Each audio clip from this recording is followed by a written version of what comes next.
Amelia, thanks for being with us today. We've had inflation figures out today that show that inflation is really very low and interest rates are very low, and it's the sort of time when investors are looking for more of a yield than they can get on term deposits. Where do people typically go to in these times? Yep. Well, we find investors are typically attracted to the stocks that offer a fully franked dividend yields. The prominent ones would be Telstra or the big four banks.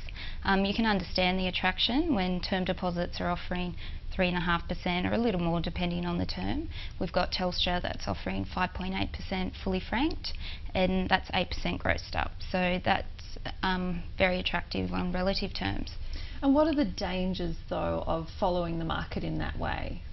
Well, the problem is these stocks end up becoming marginally overvalued as all these investors rotate out of term deposits into these stocks, and they do bid up the share price.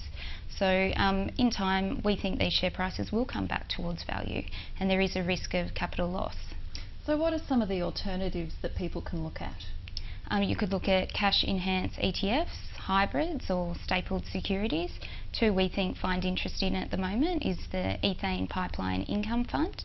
That offers quarterly distributions, and you'd be looking at about 9% pre-tax distribution yield at the moment.